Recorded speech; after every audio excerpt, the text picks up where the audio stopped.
and welcome to this Profit Protector Pro video. So today we're going to be going through the anatomy of a listing in your Profit Protector Pro account. So I'm going to be covering all of the basic essentials that you need to know in regards to what needs filling in to get you repricing basically. So of course, once you've linked up your Amazon account to Profit Protector Pro, you will be able to see everything in your inventory, and every sync after the first initial one will be significantly quicker. So as and when you add anything to your Amazon Seller Central account, it won't take very long for it to appear in Profit Protector Pro. It's just as soon as it goes active and Amazon let Profit Protector Pro know the details about that product. So they basically send that data over. So it should happen in a relatively short time space.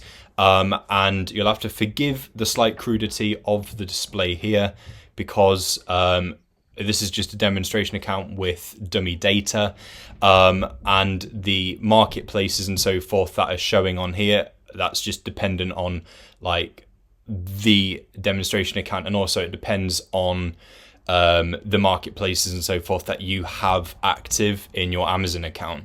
So let's start off with what exactly it is that we can see on this page right here. So for every single item, you'll have an item image, title, the condition of the item, so if it's new or used to help you differentiate, the SKU, the ASIN, the BSR, the stock level, and of course, if Amazon are awaiting some stock, you'll see it as data pending.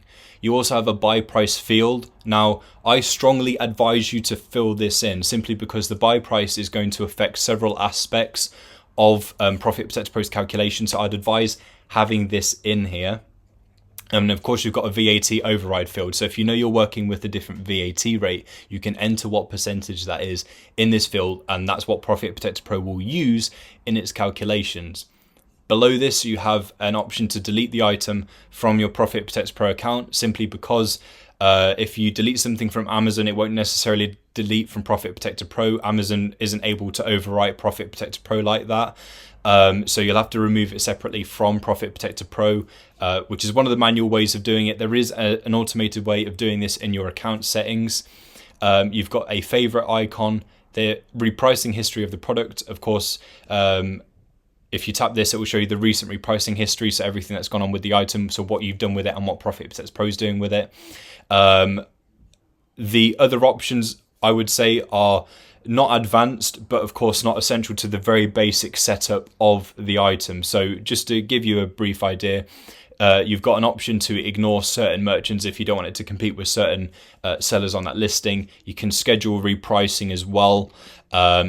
If you have Buybot Pro, which is our deal analysis tool, you can actually analyze with Buybot Pro by tapping this button here. It takes you through to that listing page, and it will populate with things like the buy box price and so forth. If you've set it that way, that's displayed here to analyze with. The item, whether or not it's FBA or FBM, will be sent to Profit Protector Pro by Amazon. So they'll tell us basically if for whatever reason that is incorrect. It might be that they've got an error with their data or something like that. You can simply just change that in here. Retail or wholesale determines if you're entering in the buy price exclusive of VAT. So that would be in the case of wholesale. It then works out your price inclusive of VAT, and that's what it will use in its calculations. Retail is the buy price inclusive of VAT. Of course, it might be that you, this is where the VAT override comes in as well. So it could be that it's a grocery item and you want it to assume like a 0% VAT rate. In that case, you would just enter in 0. PAN or EFN, it depends what you've selected in your settings to appear here. That is, of course, European selling settings, so European fulfillment settings that you can change in your Profit Protector Pro account settings. So whether that's PAN or EFN, whichever program you're part of, you can set that in there. And if you want it to factor that into the calculations, you just turn that on. And then, of course, you've got your basic information about the items, the buy box price, low FBA price, how far away you are from the buy box, your current price, or what Profit Protector Pro has moved you to. And then it's not here, but you have it here. You've got some estimated profit, ROI, and profit margin figures. So that's based on the current price. As and when that changes, they will change as well. And then you can enter in your break even, your minimum price, which is your minimum price parameter, so what's the lowest you'd want to sell the item for, and your maximum price parameter, what's the highest you want to sell the item for. So you've got to set those parameters up. I'm going to give you some tips on Minimax price setting in another video. That's part of this playlist, so stay tuned for that one. So you set your minimum, maximum price parameters, and Profit Protector Pro will move between those parameters. It won't reprice outside of those parameters. It's got several layers of strict coding to prevent this from ever being possible. There are some circumstances, like when Amazon hold a sale on an item, where that won't be the case, because in that case Amazon overwrites it, and that's just down to them. Unfortunately, that can't be helped no matter what tool you're using. If Amazon want to do something, they will do it. But otherwise, you set your parameters and Profit Protector Pro sticks solidly between them. You set your repricing strategy from the list, and you can set an automation if you have set one up. Now, the core essentials for what you need to do with an item is have your minimum, maximum, and strategy, and then you can turn it on for repricing. If you're missing one, then you can't turn on the repricing toggle.